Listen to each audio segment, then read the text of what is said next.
Welcome in, everyone. Thank you for being here. Tony, thank you for the lurk. Always appreciate you. Alright, so today, as I have been discussing, we're gonna reboot the game. Alright. We're gonna be doing the Water and Wind event, and at the same time, we are going to be doing an Anime Anonymous podcast. So right now, we are in the pre-roll. Specifically, I am going to be using flu. And if I don't use flu, it's going to be harpies because that is just all I know. Actually, let's do a quick thing here. Evenly. Yeah, let's just put two evenly in there instead. Okay. But yeah, so that's the plan for today. And so you may be wondering, Mark, why? What what are you doing? Why are we doing this? Um, for a few reasons, actually. The first main one is because it's funny. The goal is going to be that I am going to be imitating CJ. Uh, I am not a sexy black man. Um, and I will be partially imitating Artsy a little bit. I am not a sexy white woman either. I am just a sexy white man. So there is going to be a little bit of things off, but then again, my headset frequently sounds a little weird, so it might work out. Might work out. We'll see. I hope he likes this because one of the other reasons is he is frequently trying to figure out what to do for more side stories, and he wants to do more side stories. He wants to have something to do when he can't do a proper episode, which is totally fair. Um, so this is to give him an idea of something else to do because while this is going to be sort of like an Anime Anonymous episode, this is going, and I'll be talking about this later when we get started, but this is going to be more of a anime plot discussion. It is a plot summary. Um, so when we are doing this, like this, the point of this isn't for a review. The point of this is to do a summary and just talk about the nonsense that happens in this anime. And so I want to open this up for a possibility. Wow, this is a terrible opening hand. As a possibility of something he could do as a side story, because I definitely didn't rewatch the anime before I started to do this. I'm just gonna.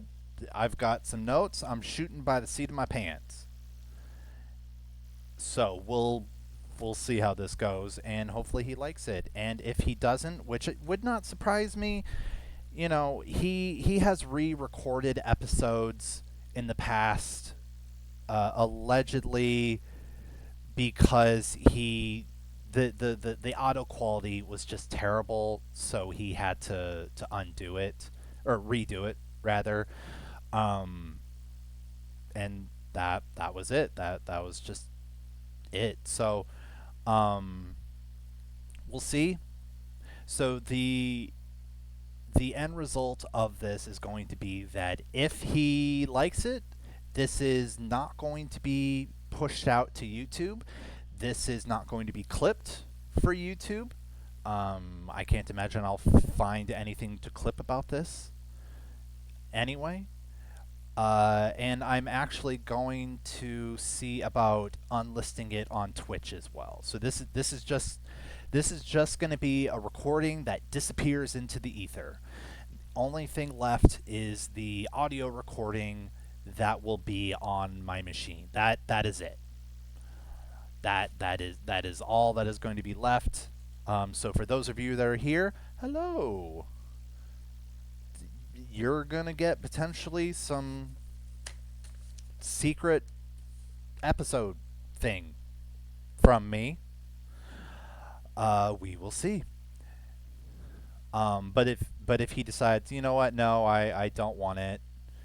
It was terrible. I don't want your stuff on my stream, Mark. Then after I am done sobbing, then I will go ahead and push it and all that. So, is there anything else that I want to yap about before we get going? I'm probably going to switch decks here because I am not very good with flu. I don't want to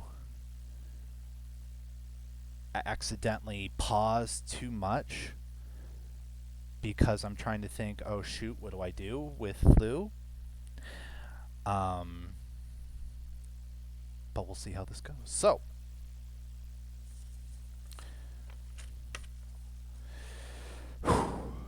I know one thing that I definitely do not have that the main podcast does, and it's that really cool opening song. I don't have that. I don't have that. Granted, he doesn't do that for the stream, but I still don't have it. So we'll see again what he does with this. So, do I have any? Oh yeah, hang on. Let me do a quick message here. No redeems will be. What's the word? No redeems will be accepted at this time. I am recording. Comments are welcome, but I may not be. I won't be able. I may not be able to respond. There we go. All right. That pin the message until manually unpinned or until the stream's over. Okay. Let's see how this nonsense is going to go. Hello, hello. Welcome back. I am CJ, and I'm Artsy. And for today's episode, we're going to do one of my favorites, an ass episode. And actually, it's going to be a little bit different, which is saying something considering every ass episode is a little bit different than what we normally do. And what we're going to do is Artsy is actually going to just be sitting over there. She's actually not going to be on mic. She's actually off mic now. Yeah, I mean, she's basically just sitting here because she has not watched the anime that I am about to yap about, and that is in the style of my VTuber sister. I will be yapping, and specifically, we are going to be yapping about the Yu-Gi-Oh anime, specifically season 1, the Duel Monsters season, pardon me, and it is the Duelist Kingdom arc. And Artsy is just going to sit there and allow me to yap at her during this time, and occasionally she may have a comment that I will respond to that none of you will hear because she is not mic'd. But that's what we're going to be doing. And to be clear, this is going to sound like we're doing an Anime Anonymous episode, and technically we are, but we're not actually doing it because we're not going to rate it. We're not going to do it 1 out of 10 Millennium items because there aren't 10 Millennium items. You'll figure that out as we talk about this. But also because what we're going to do is we're just going to talk about it.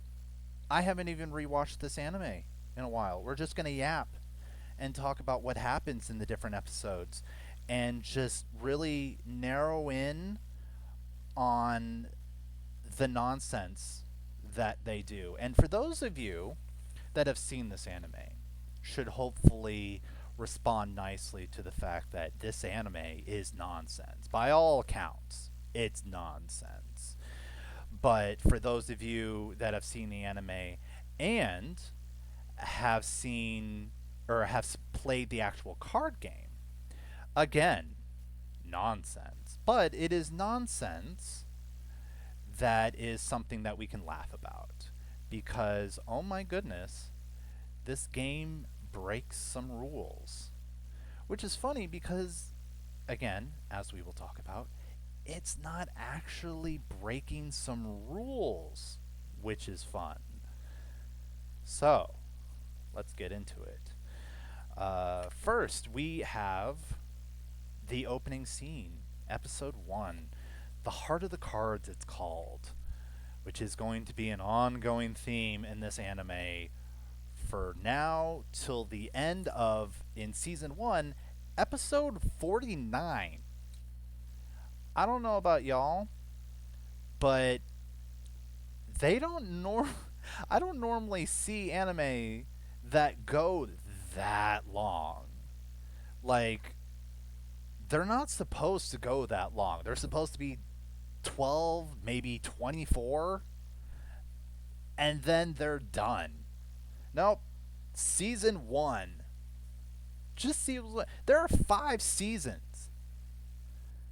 This is season 1, and most of it is like actual plot. Well, plot. The show doesn't really have much plot. I mean, if we really get into nitty gritty of it all, it's all filler with some exceptions. But we open up to our heroes. 4 high school students. They are playing the new card game that has taken the world by storm called Duel Monsters. And the episode is opening up to how the game works. The 2 of the characters are playing the game, specifically Yugi Moto and Joey Wheeler, who, despite living in Japan, has a very strong Brooklyn accent. No one else does, just him. And he is losing pretty badly to Yugi, and Yugi wipes him out, and Joey's asking for help. But it is that initial moment that is giving the viewers a moment to understand how basically how this game is going to work. You summon some monsters, they attack, you lose life points, and yada yada. Game's over. And that's the whole point of episode 1, to just shove you in there and give you an idea of how this show is going to work, how this game is going to work in the middle of this. So, Joey loses badly. He's complaining and is like, "Oh, I suck." I mean, like I tried despite having every kick butt monster I can find, I suck. And Yugi looks at his deck and is like, "Joey, your cards suck. It's not you necessarily. It is him also, but it's not you necessarily, Joey. You just don't know how to build a deck. So here, come to my grandpa's shop. He owns a card shop. We're gonna help you. We're gonna get you some help. We're gonna teach you how to build a deck.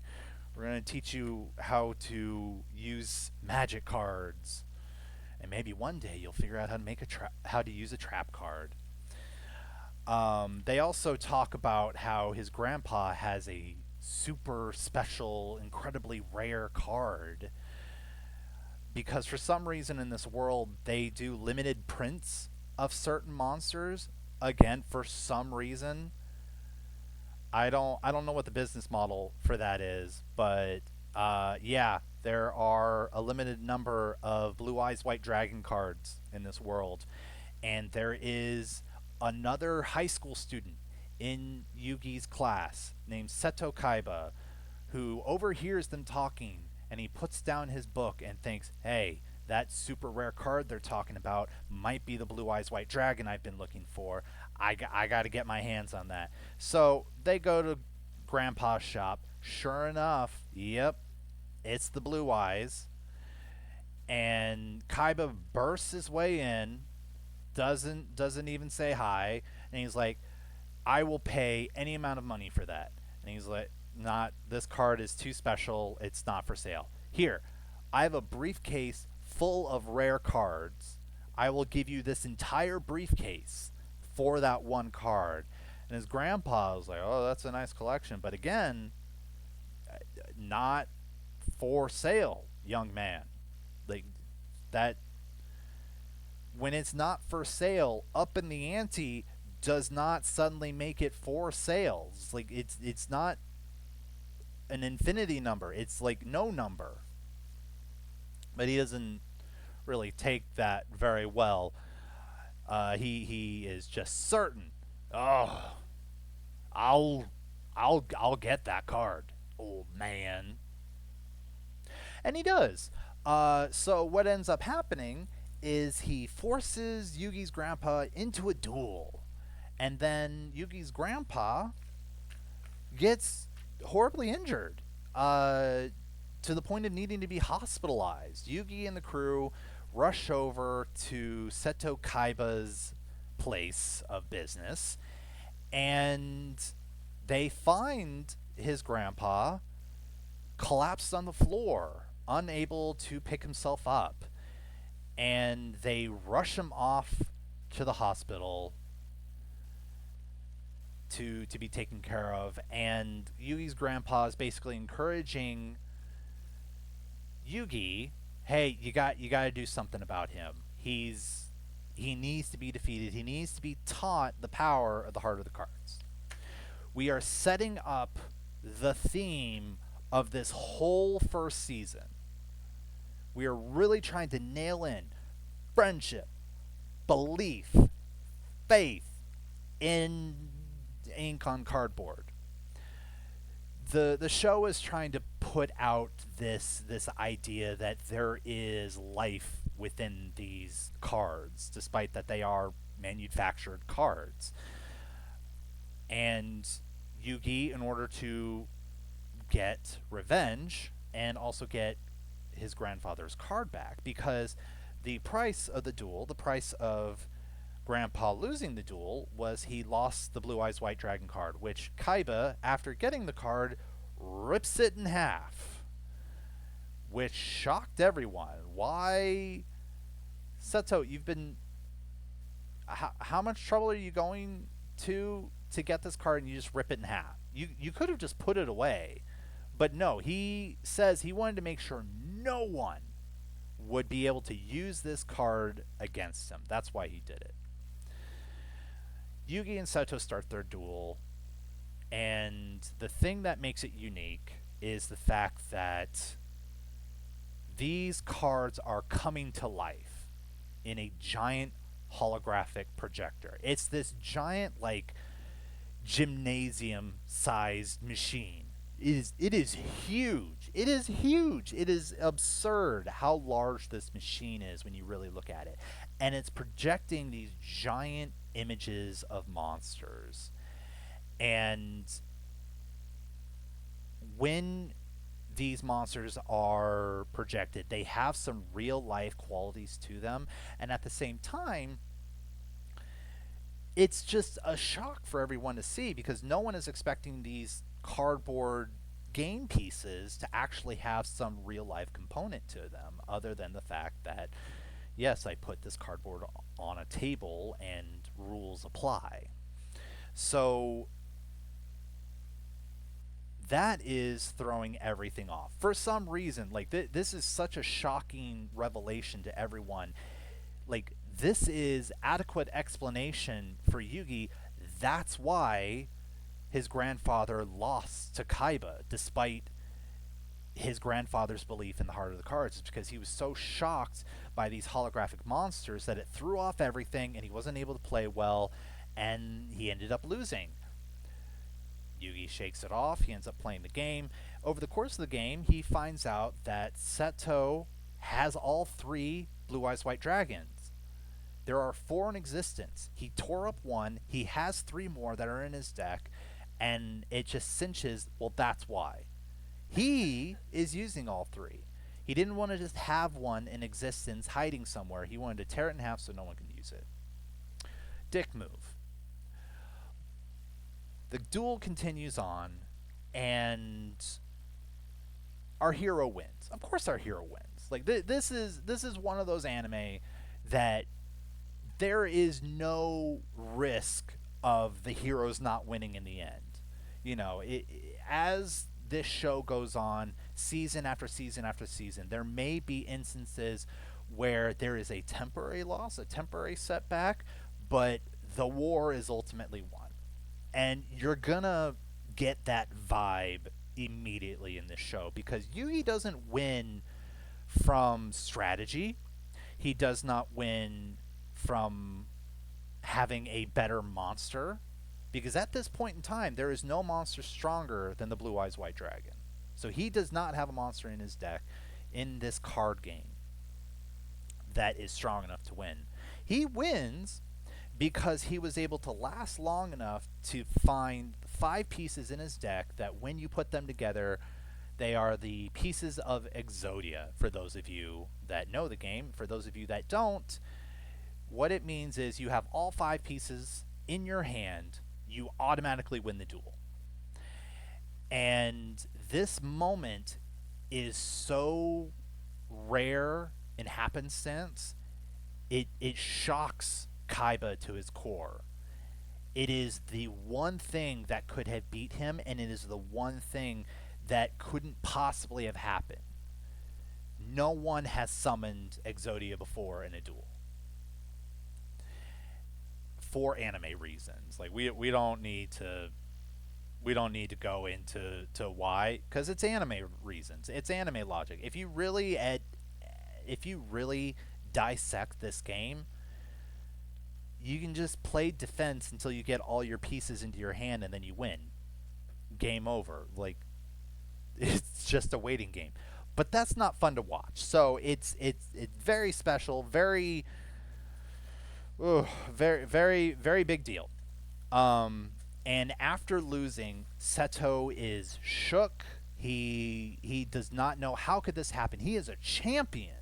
He is a champion of duel monsters. He is the president and CEO of his own company.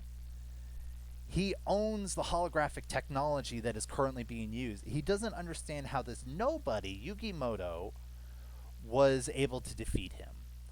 And it is in this point that Yugi does something truly unexpected. See, at the very beginning of this game, Yugi transformed into someone else.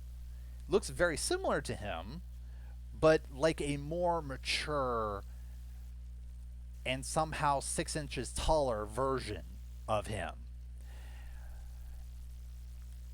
And it is due to the power of this accessory that Yugi has that is later explained to be the Millennium Puzzle. And it is with this power that Yugi then does what he calls Mind Crush. And it breaks something in Seto. Now, we find out later what actually happened, and I'll tell you right now because it's not super plot relevant, but essentially what he did is he used special powers that were given to him via the Millennium Puzzle to basically crack and shatter the evil and greed that is in Kaiba's heart. Huge left turn to this card game that we're doing. He basically just destroyed a part of this man's soul to try and make him a better person. Which, fair. Kaiba's a dick. And Kaiba is basically a broken person at this point because he was so consumed by greed and a lust for power that without this, he's just sort of collapsed on the floor.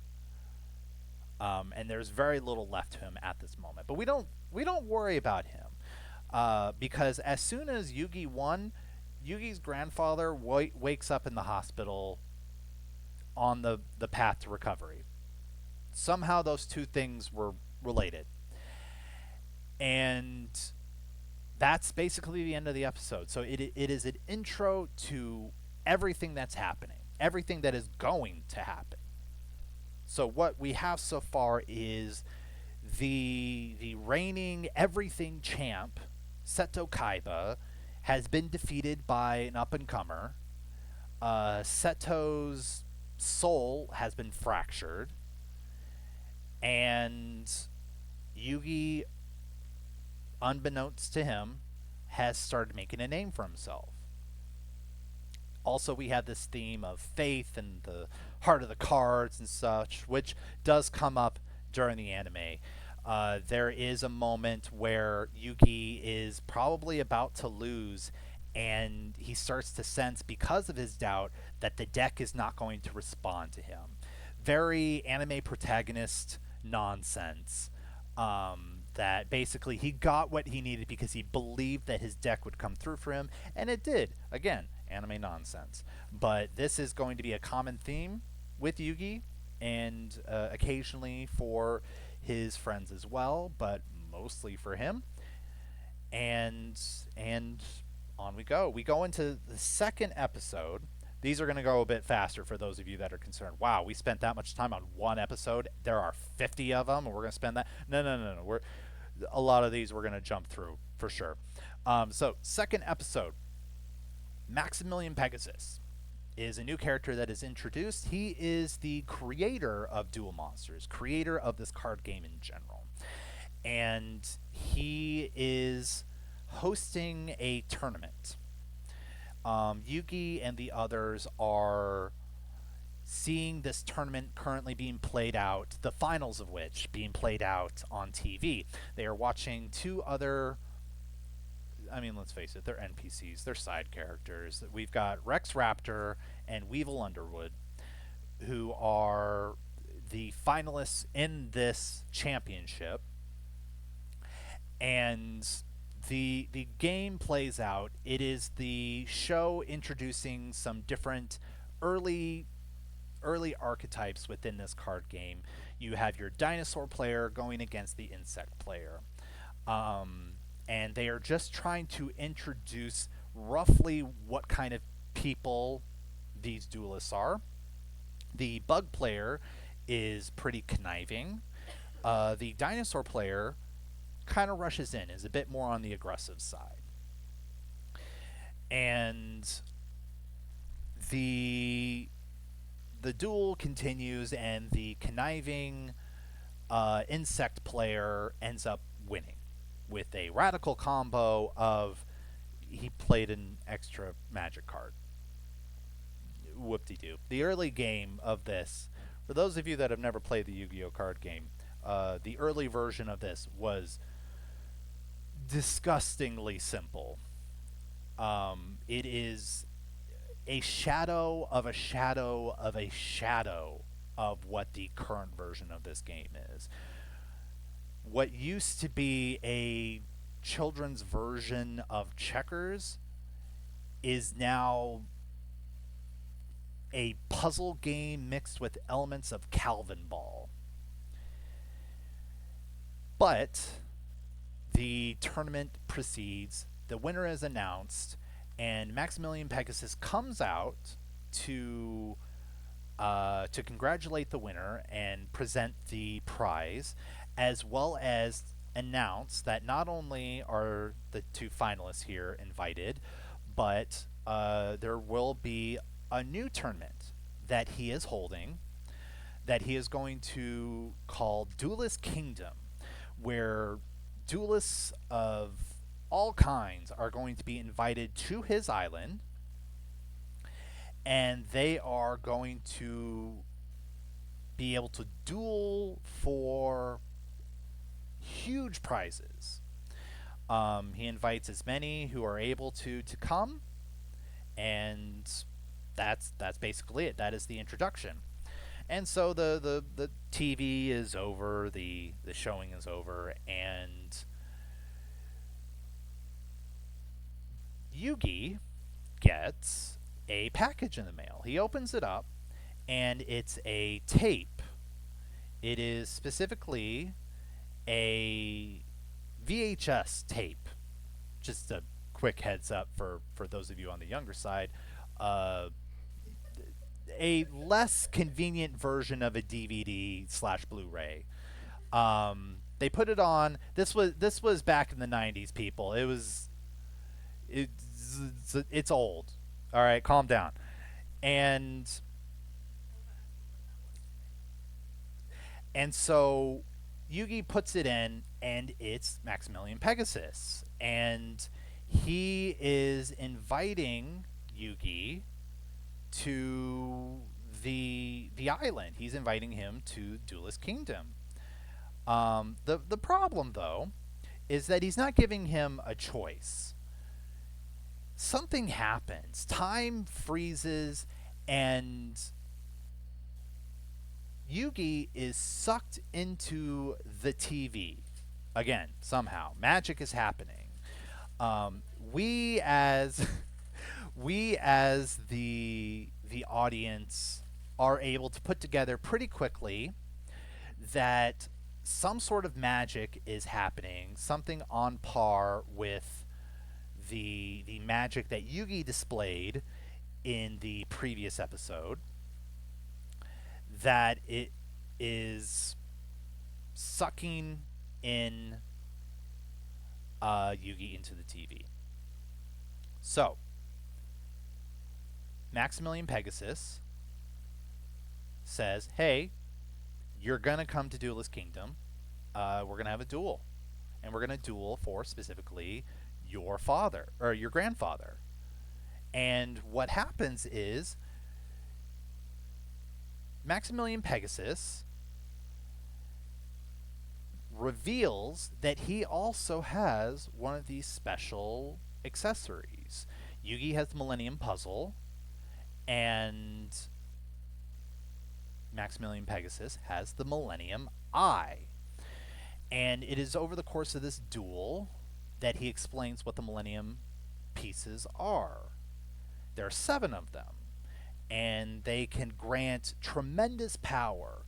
And Pegasus is just very upfront about what he wants. He wants the Millennium Puzzle, but they have to be won over the course of a duel.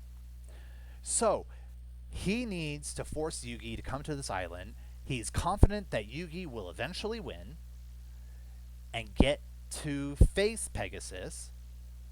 So, how does he force him? He uses his Millennium Eye to trap Grandpa's soul in a card. He has captured Grandpa's soul, forcing Yugi to come. Class act. Class act. Yeah, yes, very cliche, sweetie. Thank you. Um, and the duel commences. The duel finishes, and during the course of that duel, though, odd things are happening. Pegasus keeps knowing every single card that Yugi is about to play. Every single thing that he is trying to play, everything he might do. And and Yugi cannot understand what's happening. And again, to us, the audience, it is very clear his Millennium Eye allows him to do this nonsense. And for some reason, this was personally frustrating. For some reason, Yugi just doesn't get it. I don't know. He doesn't get it. He figures it out a little bit, but then just doesn't commit and plan around the fact that, yeah, Pegasus is using his Millennium Eye to cheat. Like, why aren't you doing anything about this now? But yeah, the episode ends. Yugi loses, thus forcing him that he needs to go to Duelist Kingdom. That's the end of the episode. Next episode, they are traveling to Duelist Kingdom to try and save Grandpa. Yugi has Joey tag along. He has Tristan and Taya tag along, who are friends that were shown at the very beginning. They are tagging along in order to support their friend, which is lovely and all that jazz. They're actually not supposed to be there. It doesn't really come up though.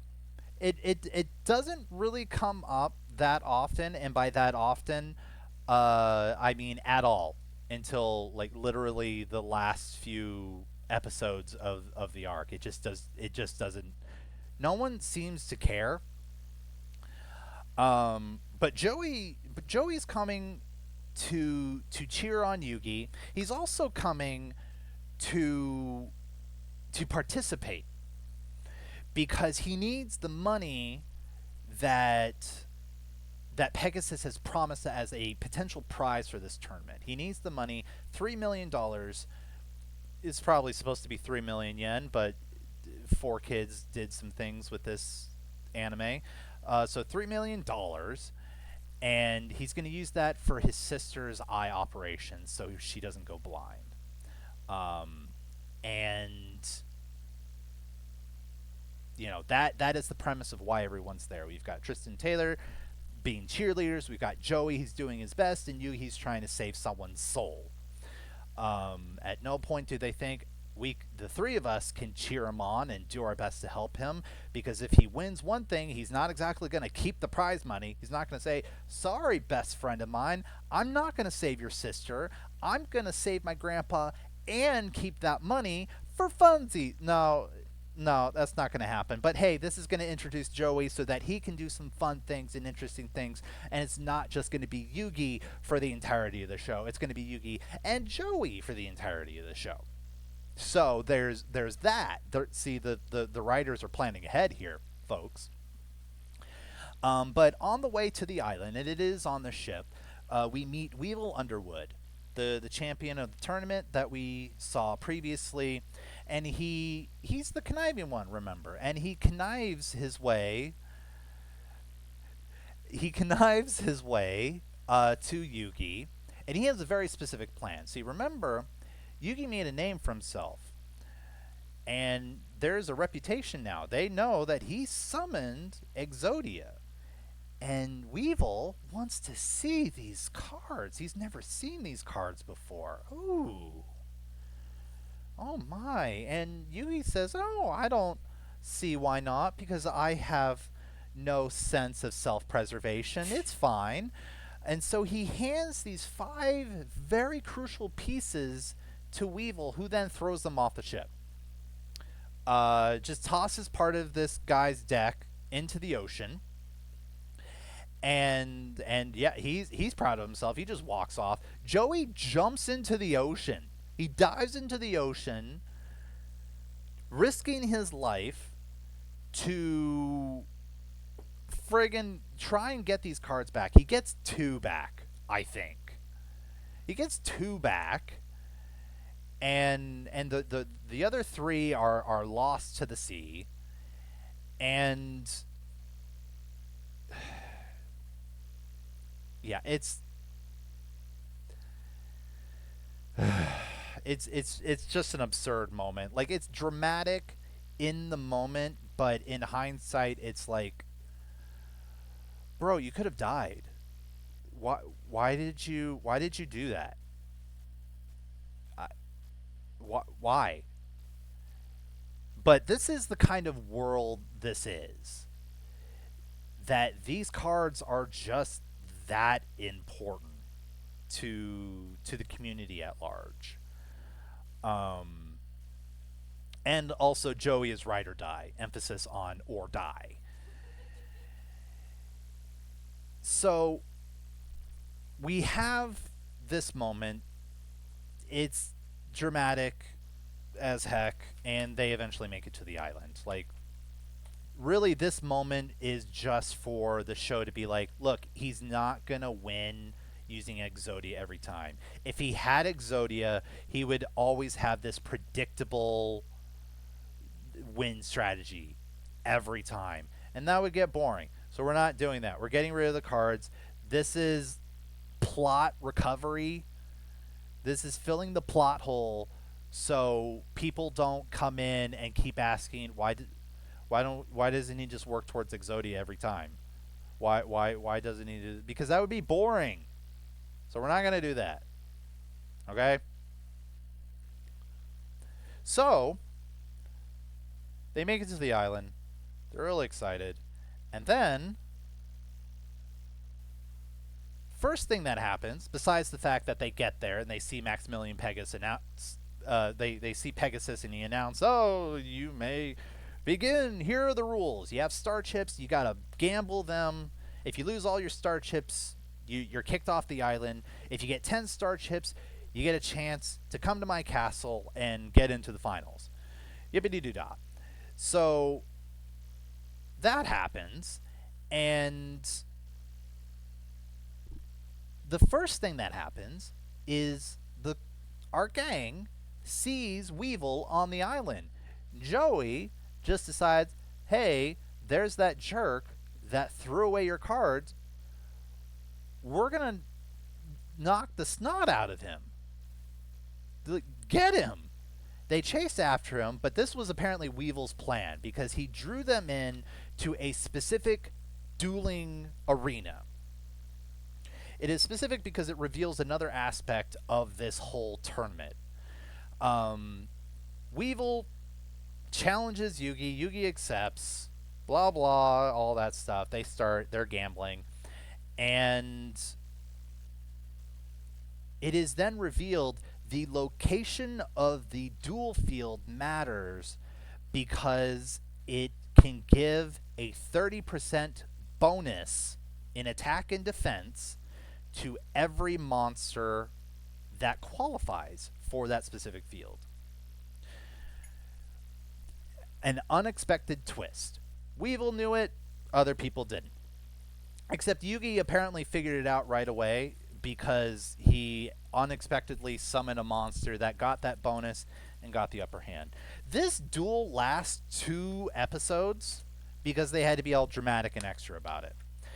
But yeah, no, Yugi in the end wins, and when he wins, Joey takes this dueling gauntlet off of Weevil. Everyone gets a dueling gauntlet that has room to fit 10 star chips on the wrist. And that's how they're keeping track. That's how they're knowing how many they've got left. And they kick Weevil off the island. Real quick, he's gone. He's not going to come back this season, which is fine. He's annoying and I hate him. But after that duel, they move on, and this is going to be a repeat sentence I'm going to say, that they duel. Every episode in this anime, every single one, someone has a duel. Or it is already in the middle of a duel, if it expand more than one episode. So, Weevil loses. The next duel that happens, Joey is deciding to fight a champion on his first try for some reason. My Valentine. That pun did not go unnoticed by adults, but by us kids, it was just a cute name. But as an adult, looking back, she was clearly being introduced as, yes, I'm not just a girl character, I'm the sexy girl character. The protagonist group already has the quote-unquote girl character of the team. My Valentine is the sexy one. You got to fill in that requirement. Mai, however, is using underhanded tactics. She's pretending to be psychic, which I don't know why this would affect anyone, throw anyone off of their game, because like whether she's using her cards or not, like it's not changing what you're gonna do, but it throws off a lot of people. And Joey is able to figure out that she's, of course, she's not psychic, But he does figure out specifically that her psychic powers is just different perfumes that have been spritzed onto her cards. She has 40 cards in her deck. A normal deck has 40 cards. She has 40 unique perfumes to spritz on all of her cards. Maybe for duplicates she used the same perfume, so okay, fine, but still, she has dozens of different perfumes for her deck. I don't want to judge anyone. I just feel like that's too many. I don't want, listen, I don't want to judge anyone. I'm going to. I'm going to judge you a little bit. Listen, everyone out there, 40 perfumes is too much. All right, multiple perfumes, I get that. Different scents, different vibes, especially if they are like dramatically different. You got something that's more floral. You've got something that's more fruity. You got something that's woody. It's like you got different scents. It's like okay, yeah, no, I got it, I got it. But 40's a lot. 40, in my opinion, it's expensive indeed. 40 is too much, in my opinion. Okay, that in my opinion is right. It's too much. Okay, now Joey ends up winning, uh, because once he discovers what happened, it throws Mai off, and then she ends up losing. Um, and he cements himself as a newbie, but maybe not that much of a newbie. Oh, yes. Um, except, yes, he is, and that's that's how that goes.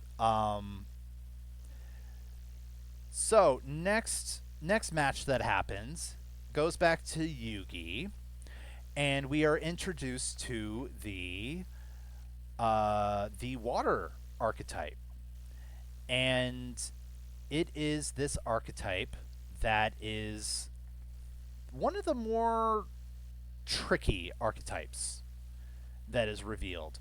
It is shown by a new character called Mako Tsunami, and it's it spawns so many memes in the future. It was really good for the community because you have moments where at one point Mako Tsunami basically creates an ocean on the field, which hides and also buffs all of his sea creatures. And Yugi at some point plays a moon card to power up one of his beast monsters. His wolf monster. Yeah, full moon and powers up a wolf. You get it. If you don't, Google it. Anyway, so he plays the moon, which, full moon, rising tide makes things worse for him. Floods his field. So now Yugi just has basically the one monster that's on the field, which is the giant soldier of stone. And at one point, Mako is starting to believe maybe Yugi is going to use this giant soldier of stone as a platform to summon more monsters. But no. Instead, in order to save himself, he is going to use his giant soldier of stone to attack the moon. He is going to use it to attack his own card, destroy the moon. Therefore, the moon card will be gone, and therefore, the water rushes back. All of the sea creatures are just stuck on dry land. Yugi plays a final spell card, and that's it. Destroys all the monsters, wipes out Mako Tsunami's life points. Yugi wins, gets the star chips. Hooray, the hero wins again. It is at this point I want to talk about this card game for a little bit, because I learned something about how this game is played in the anime, in the very first, specifically in the very first season, versus how it is played in real life. See, there are a couple things that, as a person who has played the actual card game a lot, there are many things that need to be considered about this. If you have never played the card game before, then none of this matters. It doesn't matter what they're doing in the card game, especially if you have no interest in actually learning about the card game. That's fine. You're not missing out on anything. You're saving yourself from a lot of grief. Don't worry about it. But for those of you that do play the game and find it hilarious and or frustrating that, oh my god, this is not how any of this works. What are you doing? I want to point out something to you. Not point out. They don't ever tell you about this. This is something that I learned. First of all, when this anime had been started, there were no rules for this game. The original writer, the original creators of Yu-Gi-Oh were creating this game, pulling tricks out of a hat, incorporating the seat of their pants, and shooting from the hip, doing whatever they could to make it mildly make sense and be fun. That was it. And the only reason this show is incorporating this card game is because in season 0, and yes, there is a season 0 to this show, this is something that I think should be in a proper Anime Anonymous episode. We're not going to go into that right now. We don't have time for that. It is season 0 where this game is initially introduced, and the fans loved it so much that the creators were like, well, I guess we're doing this. And so they had to make up a bunch of rules until eventually they got something, and then they just went for it. And it wasn't until the show was already in production and being shown that they came up with actual proper sensible rules to this game. That's the reason why the show is the way it is. It's because there weren't rules then. There are now. There weren't rules then. And the second thing that I want to point out is, what exactly were these rules that this game was using? Now, as you watch the show, you will see, those of us that actually play the card game, that sometimes, occasionally, there is an anime version of a card or an anime card that they just did not make in the real world. Sometimes it's different, sometimes it just never exists. It is not very common, but 1 in every 1,000 cards will never show up in real life, or at least not show up like that in real life.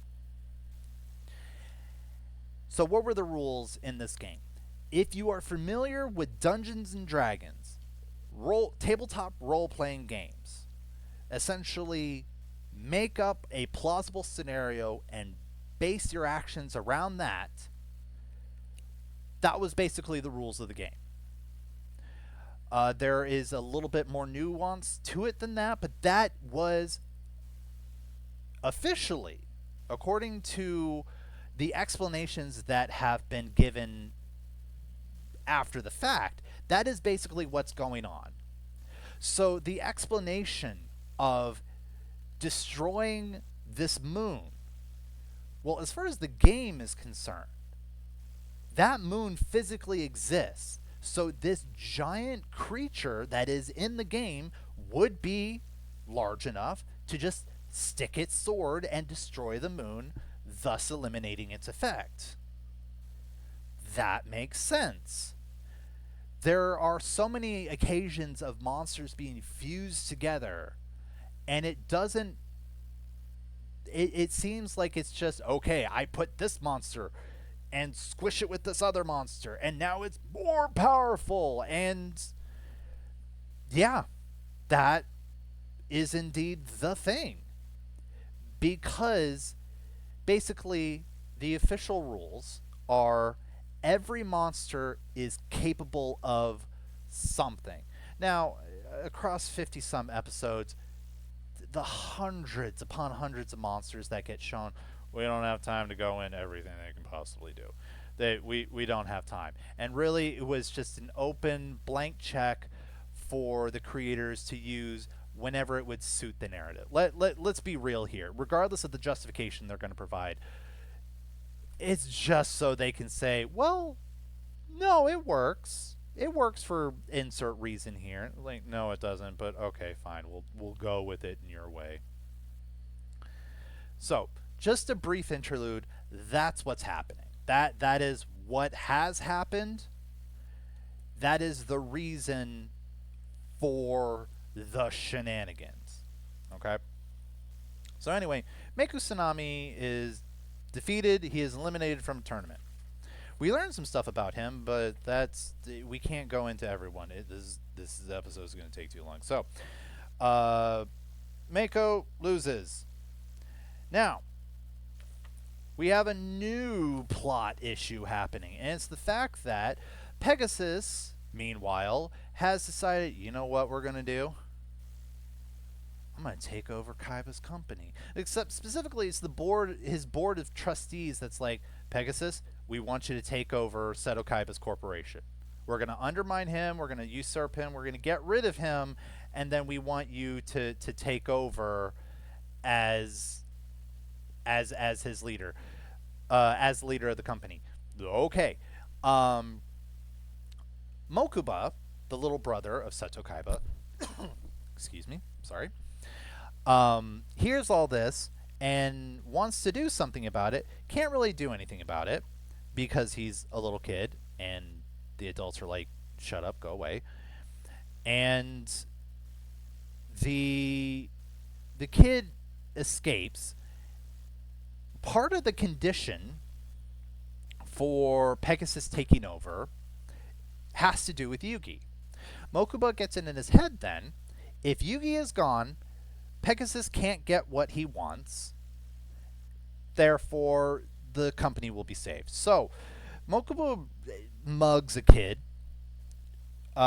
steals his star chip, steals his deck, finds Yugi, challenges him to a duel, loses pretty badly. Meanwhile, the people, the goons under Pegasus's watch, find Seto and threaten him with finger guns, according to the English translation. In Japan, they use real guns, but 4Kids had to do a whole bunch of weird things because we can't handle guns in America, allegedly. So, Seto has to bail. You get a brief glimpse at what he's working on, though, and it is a prototype for a portable dueling system. This will come up in Season 2, which we're not going to talk about. And Seto dives out of a window off a cliff and is presumed dead. But he left his deck behind. The goons pick up the deck, and blah, blah, blah. They're like, oh, okay, they report him. Pegasus, all right, so Mokuba challenges Yugi. Yugi is defeating him handily. Plot, blah, blah, blah. Nothing important. Yugi uses the power of talking nicely to convince Mokuba, hey, this isn't going to help your brother. Stop being a dick. And Mokuba's like, oh, you're right. I need to stop being a dick. Unfortunately, because Mokuba still had the star chips that he stole from the kid, and also tried to steal Yugi's star chips to get him disqualified, Mokuba ends up losing them. Doesn't really matter. The show continues on.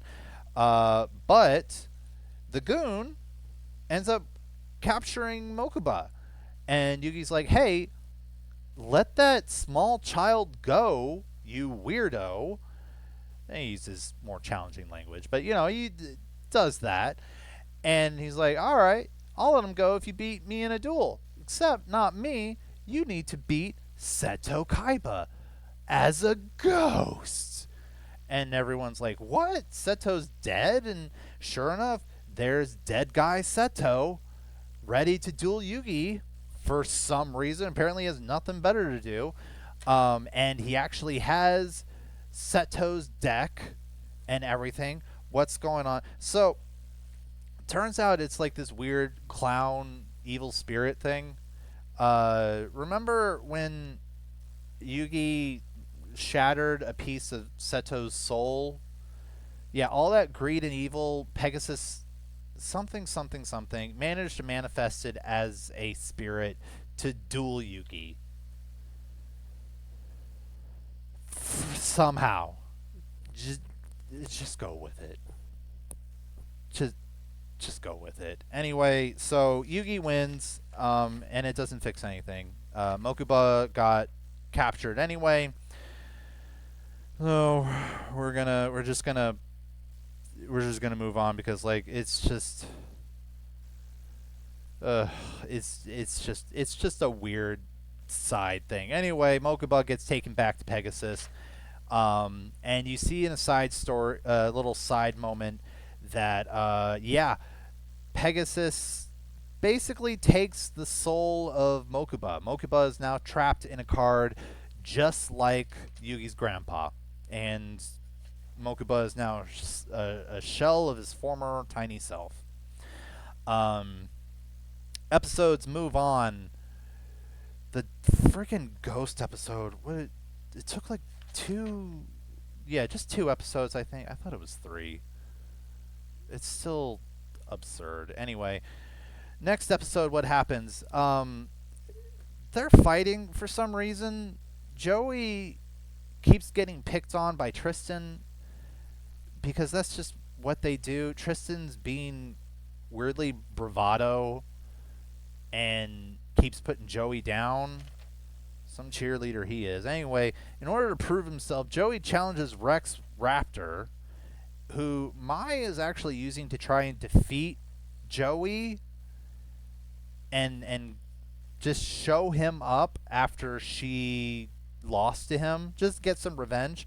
It doesn't work, but part of the duel is in exchange for winning because Joey doesn't really have a lot. He hasn't won any star chips. He's going to get star chips and Rex Raptor's Red Eyes Black Dragon. Um, and in exchange, Rex Raptor is going to get the Time Wizard that Joey has. Why is this relevant? It's not. It's just going to show what is how these characters are developing. Rex ends up losing. Joey gets his first few star chips and is able to get this Red Eyes Black Dragon. Rex Raptor is eliminated from the tournament. Maya is really disappointed in her pick of men. A common theme for her as time goes on, but yeah, Joey wins, and people are apologizing. Yay, the power of friendship. Tristan comes back to watch Joey duel and cheer him on, and that's the sign that they forgive each other and like, yeah, brotherly friendship and all that. And Joey wins, of course. Then we've got a little bit of a side story here. So they meet up with their classmate Bakura, who's a bit of a creepy dude. He's just an innocent little British boy. But there is like a creepy side to him. Because he just appears out of nowhere in the middle of the night for some reason. He shows... I gotta go through these faster. My goodness. Okay, we're gonna go through these faster. They find Bakura. He challenges them to a friendly duel, and it turns into an evil duel. Bakura reveals that he's actually an evil person because of the Millennium Ring. He has a Millennium item as well. The Millennium Ring is convincing Bakura to be an evil jerk. Yugi ends up winning the duel, which pushes him back, and Bakura is gone now. They don't see him for a while. No, wait, no. He defeats the evil. Bakura is friendly again.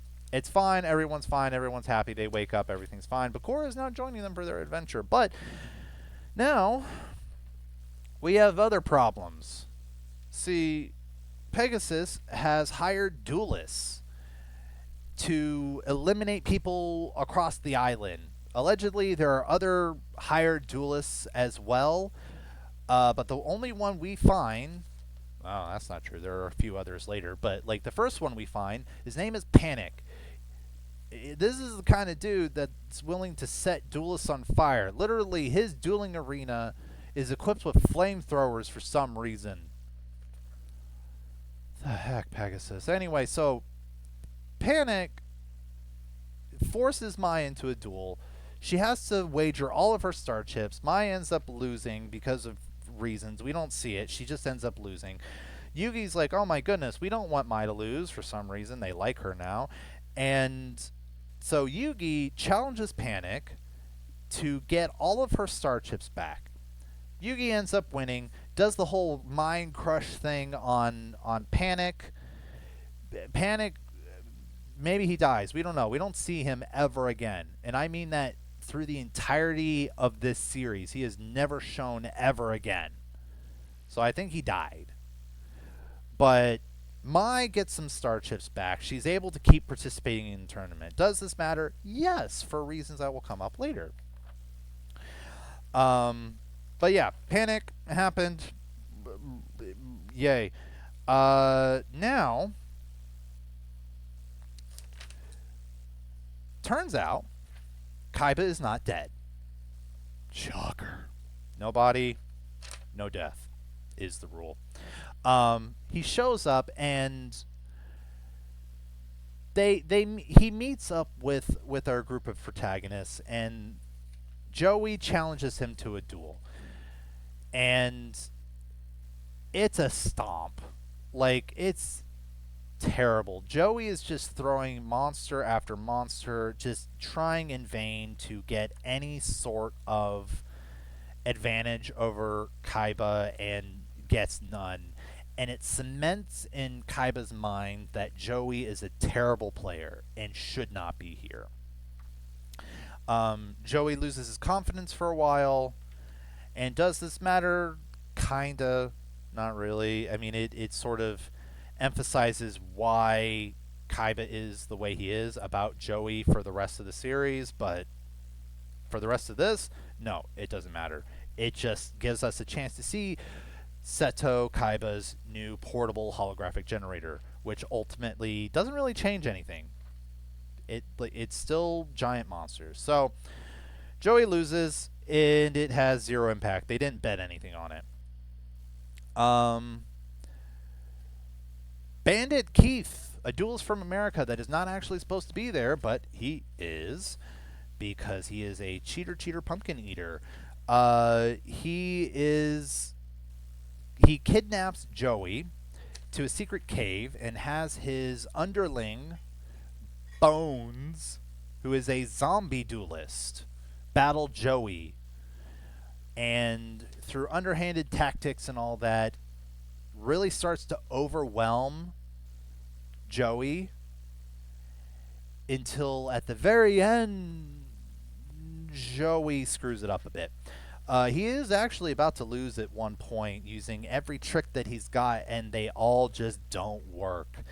And until at the very end, he has one card that is able to save him, and it wipes out Bones' last life points. Joey wins, they're able to get out, and Bandit Keith gets upset and robs his gang of all their star chips and just decides, you know what? Nah, I'm not dealing with this anymore. I'm just going to take all your star chips, go to the castle, and get the prize myself. Because he's a real stand-up guy. But now we are getting into a 3-episode pack of shenanigans. Because in this cave where Joey got captured, they are trapped in an underground labyrinth of sorts. And in this labyrinth, they eventually come across another dueling arena where they find new eliminators for the tournament. They are Para and Dox. Get it? Paradox. That pun isn't relevant at all. But they challenge them to a duel. Like you can't leave unless you beat us, which is real effed up because like they can't go back either. So they're saying like you either win or you're gonna die of exposure in this cave or lack of exposure, I guess. Die of malnutrition and thirst because screw you, Pegasus is paying us minimum wage. But they introduce a new concept of dueling during this case, where special card allows them to turn the arena into a labyrinth, and then they duel while trying to traverse the labyrinth, which is rather interesting. Does this have an impact on anything later? No, but it was fun to watch. It was fun to see this game evolve slightly, and be played in a different mannerism. Um, but yeah, they end up win. They declare a new monster, the Red Eyes Black or the Black Skull Dragon, which is the combination of two of their cards, and it's really powerful and it's really neat and good for them. But yeah, they win. They move on. Meanwhile, in the next few episodes, again, Kaiba has finally made it to Pegasus, and he's like, "Give me my brother back." And he's like, "Oh, I'll give you your brother back if you earn the right to duel me." And like, "What do I need to do to duel you?" And uh, he's like, "Go defeat. Here's 5 star chips. Go get 5 star chips from Yugi, and if you have 10, you can enter the castle and you can duel me." Fair enough. And he's like, "All right, fine. I could just hit you with my briefcase right now, but whatever." So he goes to duel Yugi, and over the course of the next few episodes, is this duel that's happening. This is where we get some character development. Because what happens is over the course of this duel, it gets to the point where Seto Kaiba is definitely about to lose. And so Seto decides to. I'm assuming it's a bluff. I don't think he would do this if he thought that Yugi would actually call his bluff. But they are on a castle rampart thing. And Seto walks to the edge and says, "You can do that final attack if you want, Yugi, but the blast of my creature being destroyed might cause me to lose my balance and have me tumble off and fall to my death." He basically says, "If you win, I'm going to kill myself."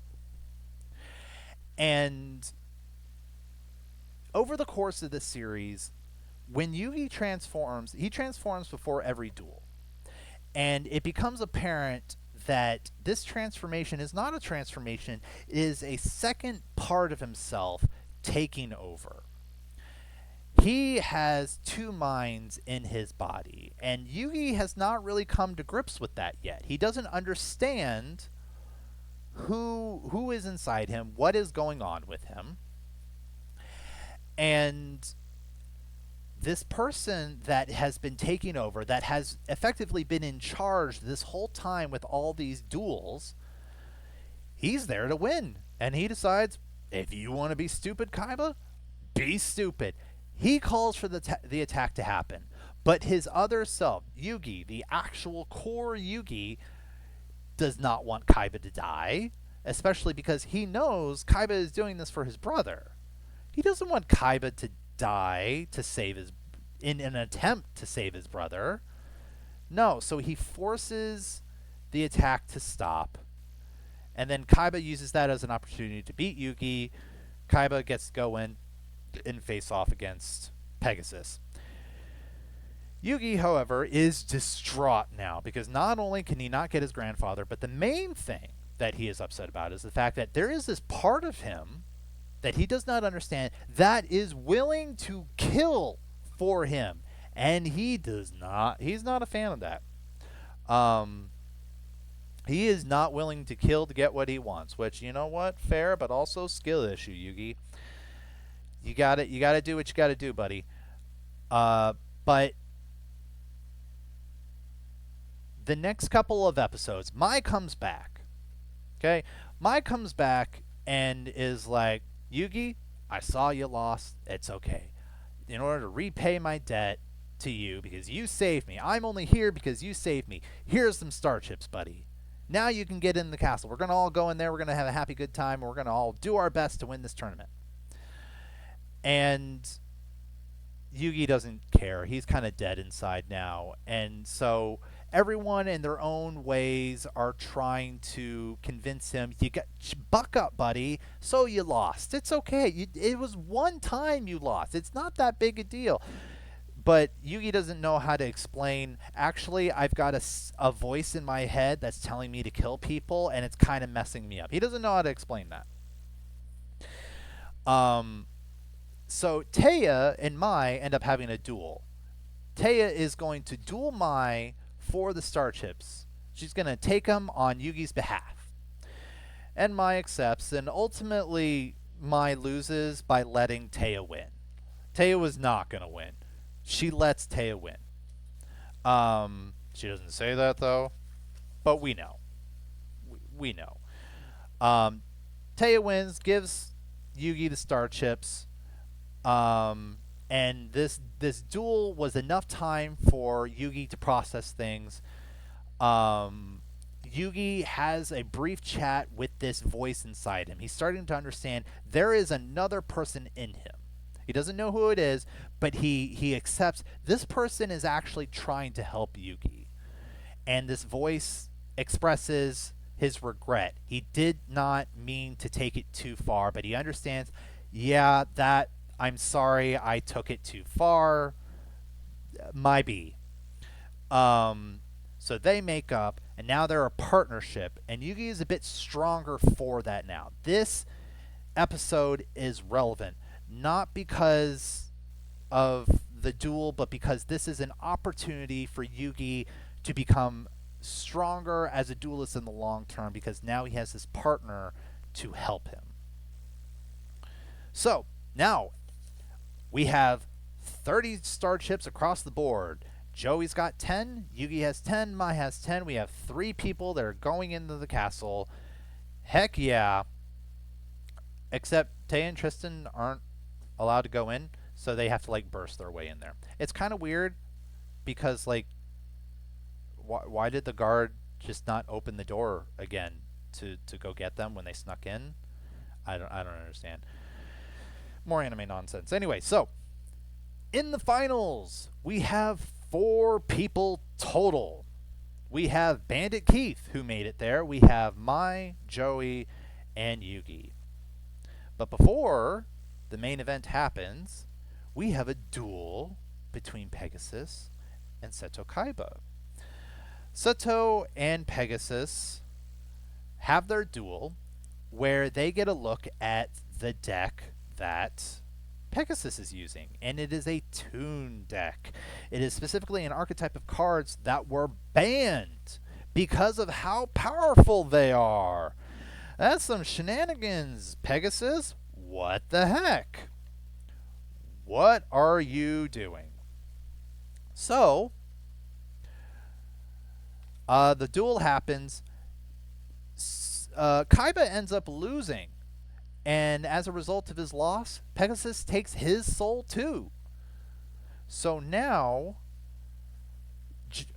Yuki has more motivation to defeat Pegasus. He has basically decided, okay, I need to save, because he knows Mokuba's soul is in danger too. All right, I need to save Grandpa. I need to save Mokuba. I need to save Kaiba now. All right, we're gonna do this. And meanwhile, Joey's just like, I'm here for my sister.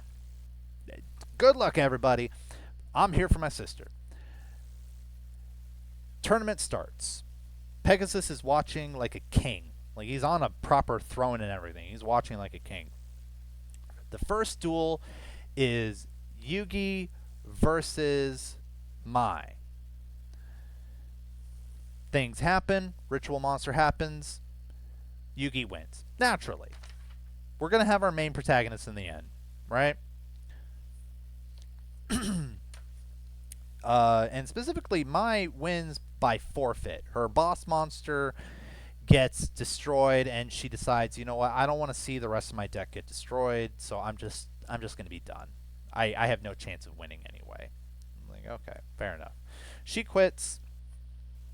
Yugi wins. Great. Time for Joey versus Bandit Keith. Bandit Keith has no. He does not think Joey's going to be able to participate. Why? Because you need an invitation to be there.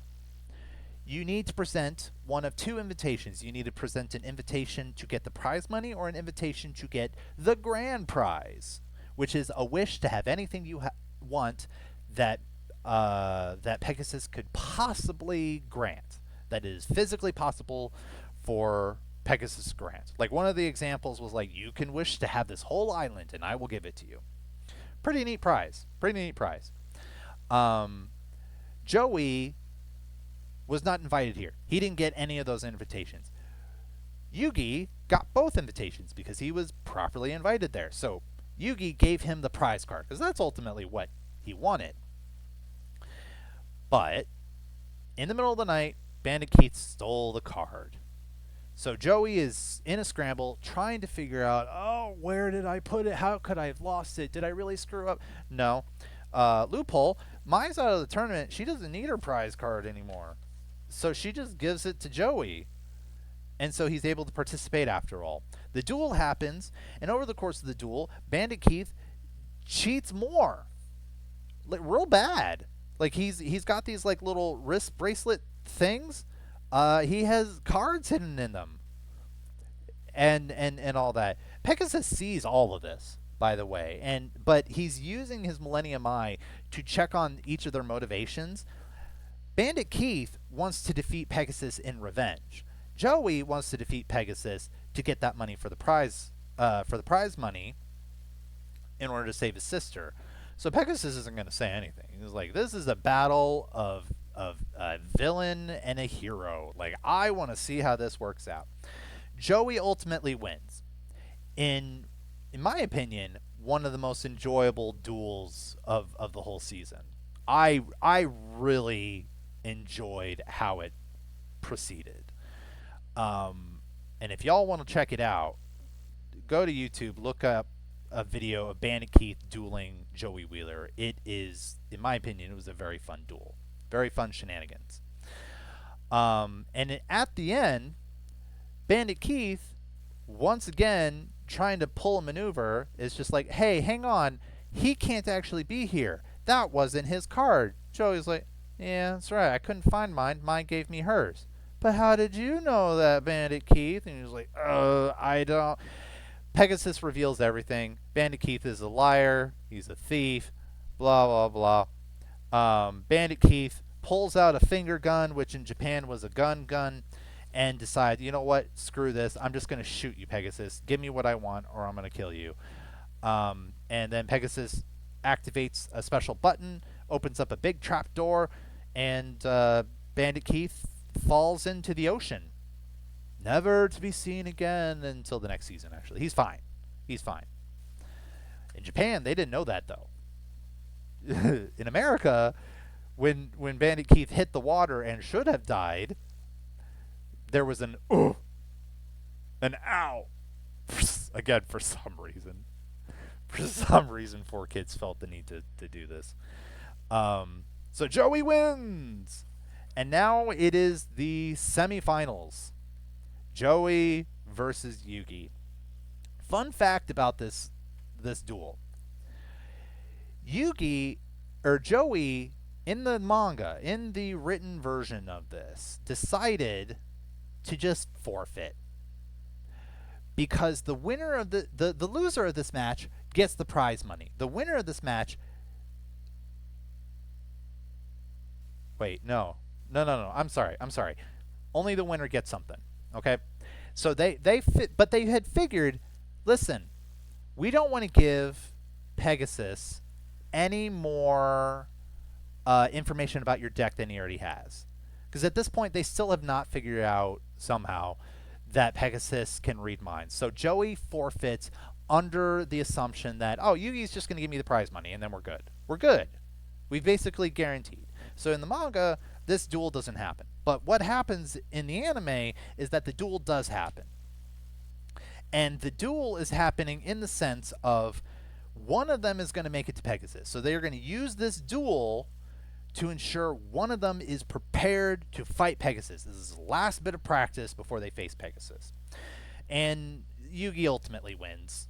Anime shenanigans, Yugi wins. So, now, the finals. Yugi faces Pegasus. Spoiler alert, Yugi wins. Like, I'm not going to sugarcoat it. The duel is interesting because it does start out with the Toon deck and being ridiculously unfair. But Yugi is able to overcome those tunes, and then Pegasus's real deck comes out. More monsters that are not available to the general public. And it turns into what is called a shadow duel, which basically they are transported to a hell-like dimension where only people that have the Millennium items are able to possibly have a chance. Now, how does Yugi have a chance against Pegasus? Pegasus is using the Millennium Eye to cheat. Yugi basically does the same thing. His version, however, is they have two minds in the same body. So using the power of the Millennium Puzzle, they decide half of their duel is going to be played by Yugi, half of their duel is going to be played by the other guy.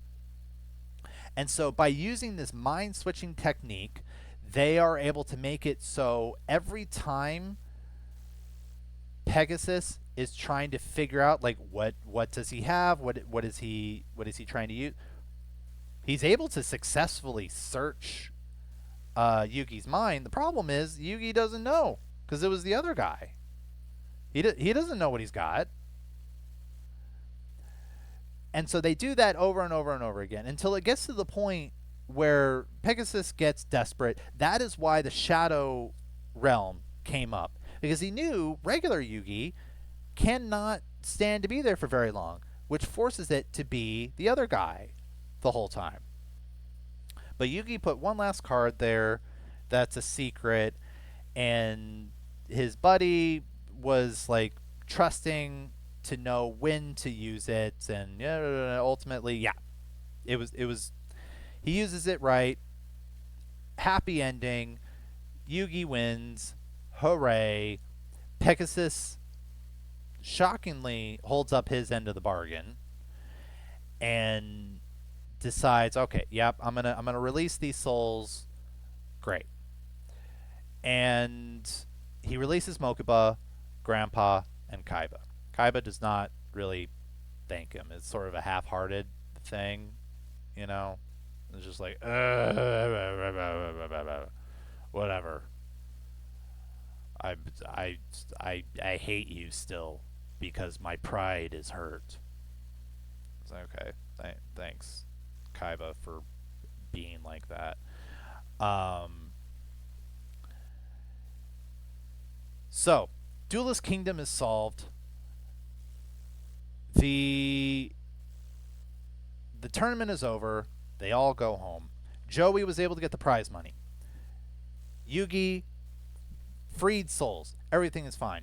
We have a little bit of a mystery thing happening. Bakura finds Pegasus, challenges him to a special shadow duel where they're fighting using their Millennium items. Bakura wins and takes Pegasus's eye. Frick. Is this relevant to anything? No, except in later seasons. And like later seasons, like the whole new generation of the Yu-Gi-Oh seasons.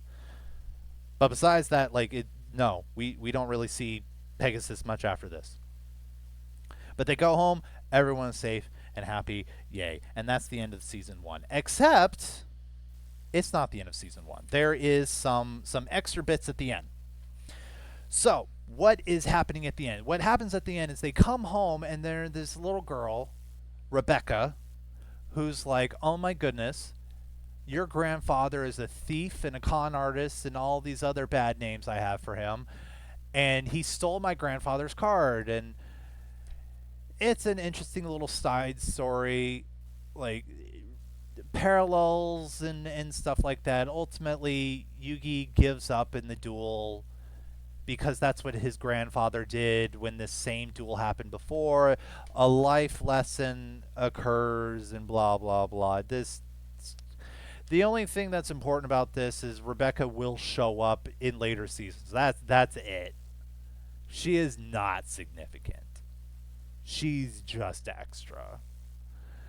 Then we have the final bit of season 1, the actual final bit, which I will not talk about. I'm actually going to end things here. I just want to say the last few episodes of this season were incredibly fun. It introduces the Dungeon Dice Monsters spin-off game, which in my opinion is so much fun, and I am so disappointed that they did not keep making it a real life thing. They made the game into real life. They made a video game version of it too. It is amazing, and I encourage you all, if you're not going to watch the Yu-Gi-Oh game or the whole Yu-Gi-Oh anime, but you are interested in the Yu-Gi-Oh card game at all, I encourage you to check out the Dungeon Dice Monsters episodes at the end. Just if only to see like how the game works out. The short version of the plot that happens is Duke Devlin created the game Dungeon Dice Monsters, and he was going to partner up with Pegasus. But before Duke Devlin could finalize contracts and stuff, Yugi ended up beating Pegasus. So now Pegasus is kind of out of the picture right now, and yeah, so he thinks that Yugi cheated because of how amazing a game master Pegasus was, because Duke Devlin didn't realize that Pegasus was a cheater. He gets mad, and then when Yugi beats Duke at his own game that he invented that no one else has ever played before, he accepts Yugi as the superior game master, and I was like, "Oh, you were telling the truth the whole time that you didn't actually cheat." No one brings up the fact that Pegasus was doing the things that he was doing, but whatever. Anyway, that is season 1 of Yu-Gi-Oh. If I do season 2, I may not, because clearly Artsy didn't care very much. She made very little comments during the the rest of this. But if I end up doing it, I will definitely have to go through these faster. I went into too much detail, but that is season 1. That is it for this ass episode. I hope you enjoyed it, and if you didn't, well, it's an ass episode. You don't really have to worry about it. The next episode, we will figure out later. I will make an announcement on Twitter. Look out for that. But yeah, that is it. So, peace. All right, anyone who is still here listening to this, that's the end of it. CJ, if you can hear my voice, if you're even still in chat, I would not blame you if you left. There you go. There's an ass episode for you. So, frick. Did you like it? Did you not like it? I don't know, but it's yours now.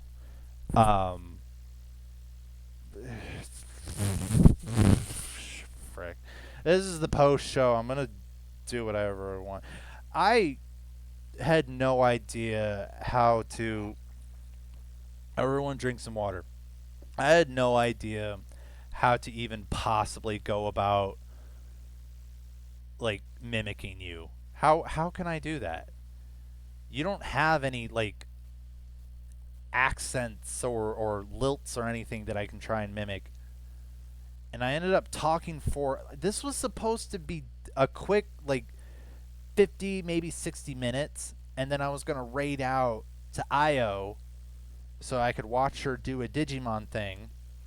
and then I ended up doing it for 90 or 100 minutes. Yeah, too much.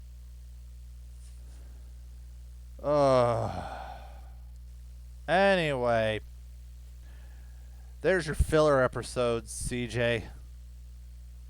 I'm saying this like you conned me into doing this, like I lost a bet or something.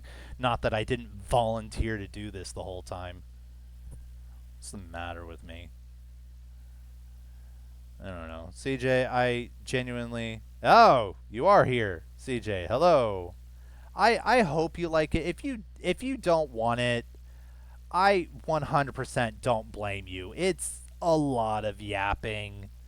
I could have tightened that up if I had planned anything, but like one of the reasons why I wanted to do this, CJ, is the Jamley is sick, and occasionally you talk about needing some sort of filler. I thought maybe you could use this. If you don't want it, I will post it like normal content. If you do want it, it is yours, sir. And I will not post it. It is yours to do as you wish. And people that were here will just know I did it, and you can feel free to post it like it's yours and be funny about it. But I do know that you care about your audio quality and stuff like that. I know my mic is not super fantastic. So if you decide, nope, mic is too craggly, totally fine. Like, no offense taken. But think about it. Let me know what you want, if you want it. I have the thing on my desktop, so just let me know. Give me an email address. I'll send it to you. But yeah, that y'all, that's it. I'm gonna finish off this duel, hopefully with a win. Hopefully, I won't go 20 and keep it and have fun. If you could,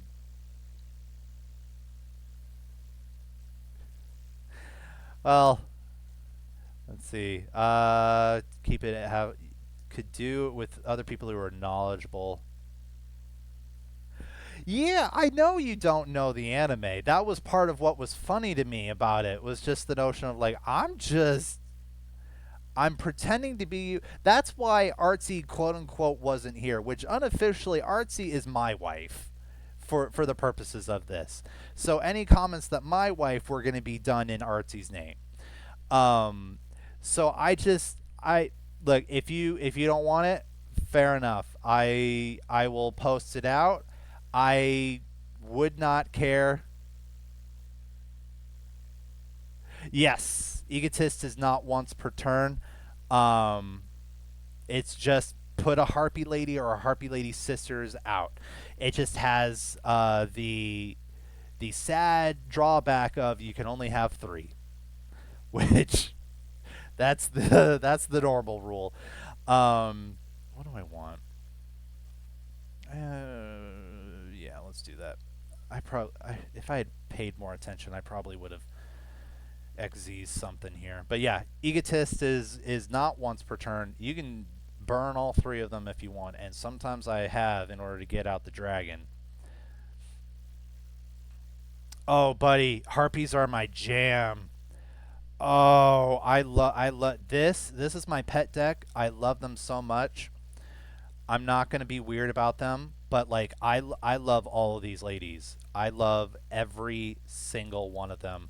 I am so happy there is a harpy icon now. I want more harpy stuff. Um, yes, yes, she is. What does this do? If you control a fish synchro monster, this can't be destroyed. You can only blah blah blah blah blah blah blah blah blah blah. What is this? Send with special summon. Okay, I'm gonna wait for you to do something and hope that you don't destroy me in the meanwhile. Yeah, I love, I love Cyber Slash Harpy Lady. I was so happy. Remember when they were doing those like guaranteed royal ones, like that's where this came from.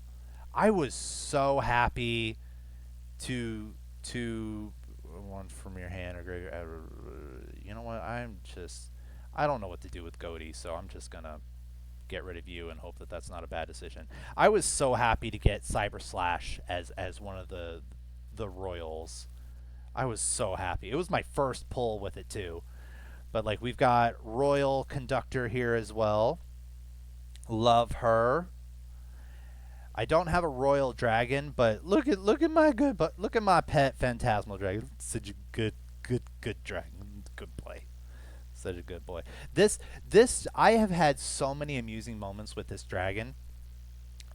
There have been so many times where it was very clear they did not read because there is a moment they're doing all kinds of things and then there's a pause of like clearly they were trying to target and then they keep going and then it gets to battle phase and then there's a pause where clearly they are ready to start attacking my monster and then it's end turn because like as long as this has materials you cannot target any of my harpy monsters and you cannot attack any of my harpy monsters and this can attack my opponent directly. The trade-off, though, is that at the end of my end phases, I have to detach a material from this card. But if there was a way to just keep putting, I hope future support gives me harpy support that like puts more materials onto the dragon. But like it's so many duels I've had. Oh my goodness, yeah, yeah, he doesn't have Baguska's fanciness of everyone Harpy Spriggans. I have never done Spriggans. I need to look up how to do those, but I've had a lot of good times with that dragon, with my harpies in general. I've been trying to make a more control oriented deck with my harpies. Like harpies are already like control light.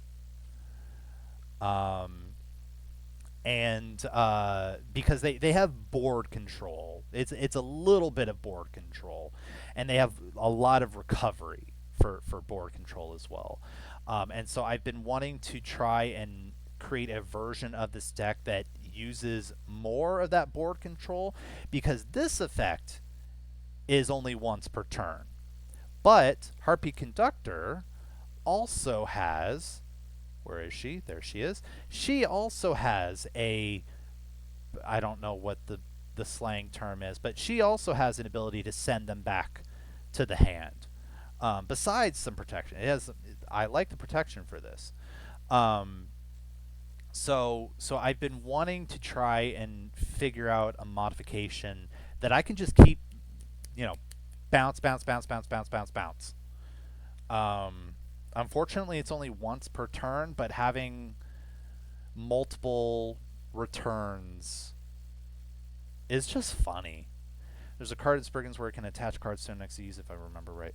I'll need to look into that because the only XZ's building that I'm aware of is oh, what is it called? There's like a spell XZ's charge or something. I don't remember what it's called, but like it's basically you play that spell and then it's like you put this spell onto an XE's monster and then it has um that additional material. That is the only one that I'm aware of. Besides another, well, hey, all right, we're gonna end the stream on a win. I don't care that it was a surrender. I was about to win anyway because I'm awesome. Ignore the other 20 duels I had. We're just gonna accept that yes, I'm awesome. Oh, how much time do I have left? 26. Oh, I've got like a week. Oh yeah, I'm definitely gonna get that harpy. Yeah, look at her. Terrible face. I am ready for them to give some updated art. Beautiful to watch, but deadly in battle. When you zoom in on her It's too much. It's too much head for the face. That's the problem here. They need to cut down this hair up here. It's too much head. No, it's not even forehead. It's like the back of her head. Too much. The head is too tall. Yeah, yeah. Yes, yeah, pretty much. Um, Amazonas looks so fun too. I want to learn Amazonas, but thank you for being here, CJ. I appreciate it. If you change your mind, I'm happy to yap about. I'm happy to yap for your podcast. I mean it. Like it will be yours. If you want me to do another one in the future, it will be yours. I'm happy to do it. Um, this especially because you're sick and you've been needing um some side story ideas. Like I just wanted to be helpful. That's a thing I talked about in therapy. I just wanted to be helpful. Plus, I did like. Right? No, I just mean like Artsy's not there, so we have a problem. Plus, I also like the idea of if you did accept this, it's an unofficial anime anonymous side story, which means that it abbreviates as "you ass," which is hilarious. So I thought that would also work pretty well. But if you don't want it, that's fine. Let me know if you change your mind about one in the future. This is the beta test, we'll call it. So if you change your mind later, you let me know. I'll do another one for you. I'll do season 2. You can put it up on the Patreon. But that is it. That is all we're gonna do for today. I'm gonna turn the sound back on now. I don't ever do the music, but I like having the sound effects. Let me know that something is actually happening. I need to I need those Malice cards to be in Master Duel now. I know they haven't even gone to the OCG yet. I need them to be in Master Duel because I can't I hate that I can't go higher than 10,000. I've got the gems I just got. I I can't receive them now. I can't. They're just going to be here and they might expire. I don't even know what to pull for them. Like I don't I don't know what to build. I don't know. I got to figure something out. Maybe I'll just have to burn it on some. Wait, what's is there anything fun in here? Anything? I mean, there's lots of fun things. Anything I care about though? Wings of the Guardian, Raid Raptor, Voiceless Voice. I don't know anything about Voiceless Voice though. I don't know how to do anything with that. Then again, I don't know how to do anything about any of these. Spell card monster. The Master Saga also includes legendary ace cards such as Spell Card, Monster Reborn, and Heavy Storm. Okay, you know what? Let's gamble real quick. Let's see if we can burn some of the. Wow, that's well. Okay, all right. Okay, a little quick gambling before I go to bed. Who are you? All fairy type. I don't care. Baby spider. Okay.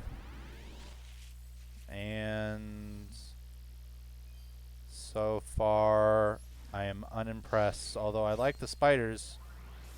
I have a spider deck, but oh, Elemental Hero Blaze Man. One of my punishment things, one of my punishments for a punishment wheel was doing a Yu-Gi-Oh stream, and I learned heroes, so that might be relevant later. Oh yeah, this is okay. More Mother Spider thing. Synchro Panic. Special summon a tuner. Oh, interesting. I can see how that would be funny. Only if like it's a synchro only event. Remember Synchro Panic for a future synchro event. Okay. Bored now. What do we get?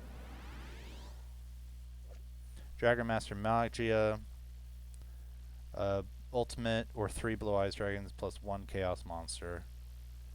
Okay.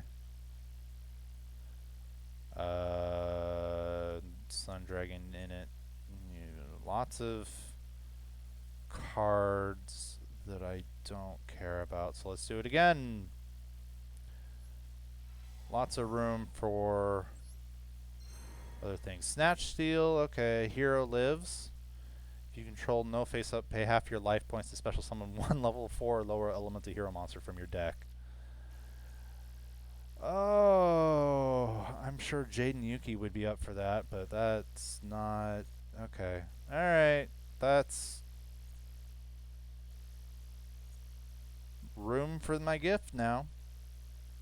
It's the only exciting part about it. Or maybe I'm just too tired to care. That might be it. We're leaving. Oh shoot, it's way too late. All right, I'm not raiding. It's just gonna be bye. Bye. I love you all. Thank you. Wait, where's the thing ending? Thank you all for being here. I love you. Thank you so much. I appreciate you being here. CJ, thank you for being here. Thank you for coming back. If you left for a bit, I appreciate you so much. Um, I'm sorry my yapping was probably not very entertaining, but I hope it was at least nice background noise. I love you. I appreciate you. Have a good night. To everyone else, you as well. Have a good night. Goodbye.